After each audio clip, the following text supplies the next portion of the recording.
నమస్తే, welcome to YR TV. నేనండి.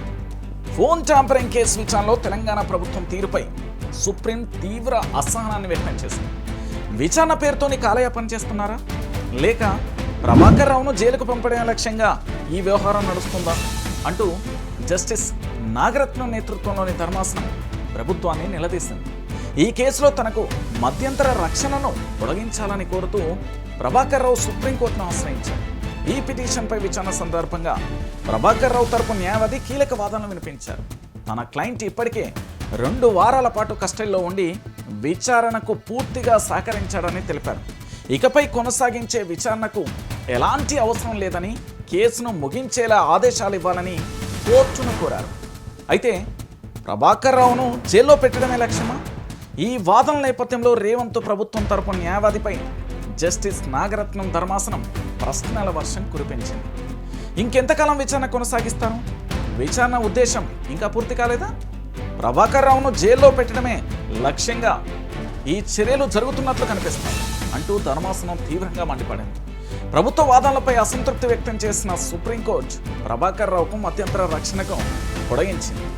మార్చి 10వ తేదీ వరకు కూడా ఆయనపై ఎలాంటి చర్యలు తీసుకోవద్దని స్పష్టమైన ఆదేశాలు జారీ చేస్తూ కేసు విచారణను వాయిదా వేస్తుంది. అయితే హరీష్ కేసు విషయంలో కూడా సర్కార్కు చుక్కెదురైంది. ఇదే సమయంలో ఫోన్ ట్యాంపరింగ్ వ్యవహారంలో మరో కీలక పరిణామం చోటు చేసుకుంది. ఈ కేసులో హరీష్ రావుపై విచారణ జరపాలంటూ తెలంగాణ ప్రభుత్వం దాఖలు చేసిన 2 పిటిషన్లను సుప్రీంకోర్టు ఒకేసారి కొట్టివేసింది. ఫోన్ ట్యాంపరింగ్ పై విచారణ అవసరం లేదని తేల్చి చెప్పింది. హరీష్ రావుపై నమోదైన ఎఫ్ఐఆర్ను కొట్టివేస్తూ హైకోర్టు ఇచ్చిన తీర్పులో జోక్యం చేసుకునే అవసరం లేదంటూ స్పష్టం చేసింది. ఆధారాలు లేకుండా కేవలం ఆరోపణతోనే కేసులు కొనసాగించలేమని ధర్మాసనం వ్యాఖ్యానించింది. ఫోన్ ట్యాంపరింగ్ వ్యవహారాల్లో మీడియా లీకులు తప్ప టెక్నికల్ ఎవిడెన్స్ ఏదీ లేదని మరోసారి స్పష్టం చేసింది.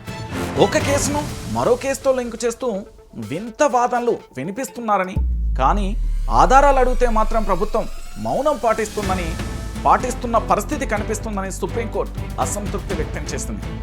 టెక్నికల్ ఆధారాలు లేకుండా కోర్టులో కాలయాపన చేయడం సరైనది కాదని మరొకసారి సుప్రీంకోర్టు హెచ్చరించింది. ఇక రేవంత్ ప్రభుత్వంపై విమర్శలు మొత్తానికి ఫోన్ ట్యాంపరింగ్ కేసులో ప్రభాకర్ రావుకు మధ్యంతర ఊరట లభించగా, హరీష్ రావుపై తెలంగాణ ప్రభుత్వం వేసిన పిటిషన్లను కొట్టివేతకు గురయ్యాయి. అటు సుప్రీంకోర్టు వ్యాఖ్యలతో రేవంత్ రెడ్డి ప్రభుత్వం తీరుపై విమర్శలు వ్యక్తమయ్యాయి. ఈ పరిణామాలు తెలంగాణ రాజకీయాలలో ఫోన్ ట్యాంపరింగ్ వ్యవహారాన్ని మరింత హాట్ టాపిక్గా మార్చుకున్నాయి.